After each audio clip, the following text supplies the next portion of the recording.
like, oh, I want to buy that piece, but you're not gonna pay me my worth. Of course. Like, it took days to complete this. So you saying, oh, I'm gonna give you $500 is nothing for that when I can literally I sell those pieces for $250 or $300, and that's a smaller size. So for me to try to sell this piece for less, I'm like, I'd rather not even sell it, keep it, and just put it into a museum and get more people to view my art through that.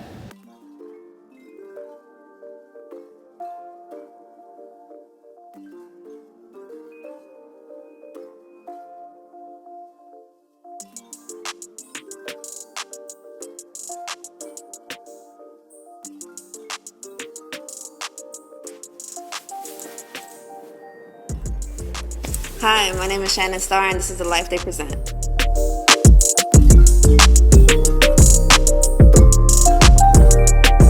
So my name is Shannon Starr, and I am from Newark, New Jersey. I was born and raised. I started taking drawing serious in like the 4th grade.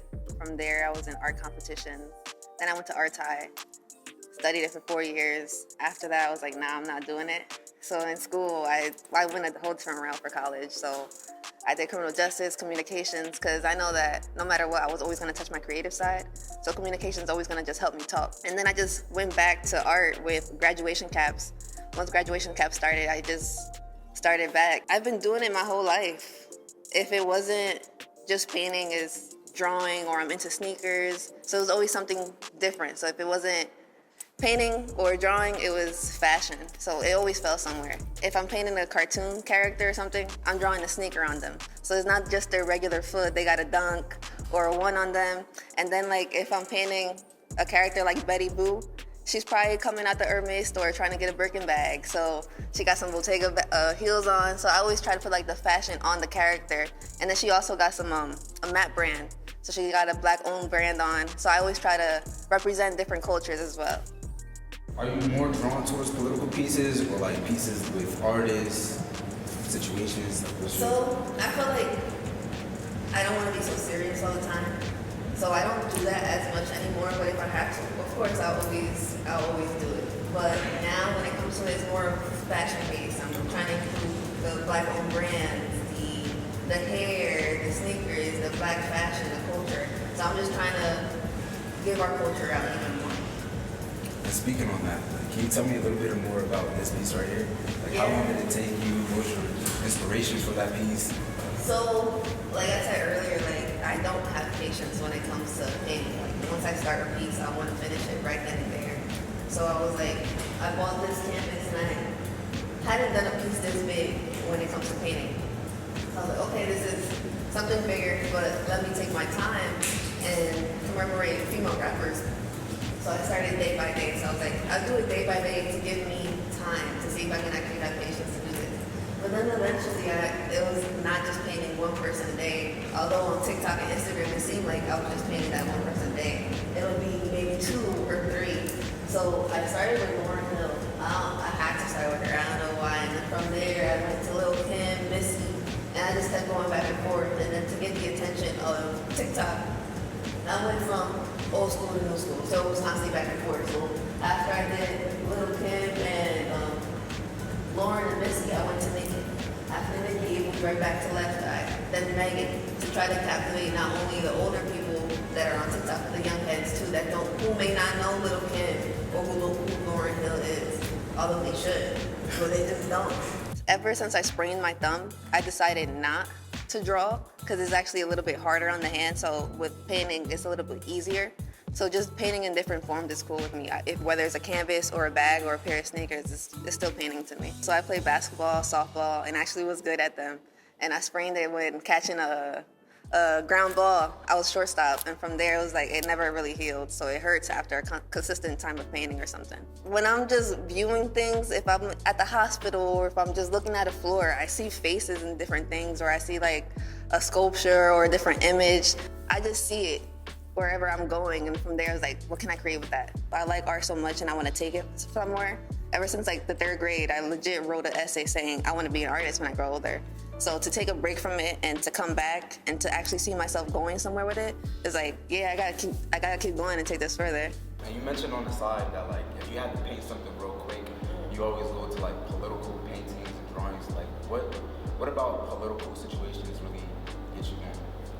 So in high school, my senior year, like my focus was fashion, but my senior year we got to focus on whatever we wanted to do. And Trayvon Martin had just passed away. So from there, it was like, I'm doing all political cartoons. Like my whole series was political cartoons. So if somebody asks me to do something quick, that's the first thing that just comes to my mind. What is or what has been like your favorite political piece? So I did this one where it wasn't just a drawing, but it was a poem that I wrote as well. So it was a woman pregnant and she had a noose around her neck and with a fro and everything. And the quote was something like, I didn't give birth to see my child get murdered as much as I don't give birth to see him become a murderer. And this and that. So it was like a whole quote that I had on the next to that piece, and it just came together, and I felt like that was special. I work at Rutgers University, but I still do this on the side. Hopefully it can become full-time soon. So I make sure I have a big calendar on my wall where I'm putting things like, who needs this on this time? When can I do my own art? So that calendar really does help me. I try to stay is 9 to 5, even when they try to switch my schedule around. Like, oh no, it's not just 9 to 5. You have to go to a PTO meeting. I'm like, well, no, I'm 9 to 5 because I have a different business. My art is my business, so I can't just work 9 to 5 for you. So since I'm trying to make this a full-time and it's not just consistent payment, I have to have that full-time job to have my consistency and be able to live. But bringing that painting into the world and just putting that on my calendar, coming after work and just making sure I have 2 hours set to paint for that person, I'm gonna make sure I do that. My art is the same price for everybody. So a lot of times, some friends will ask for discounts. I wouldn't apply it to them because art takes time. They like to say, oh, why is it so much? Well, I have another job. It takes not just 1 or 2 hours to draw your face, and then you want multiple people on that canvas. I have to charge you per person or per item or if per the canvas because you're not paying for that either.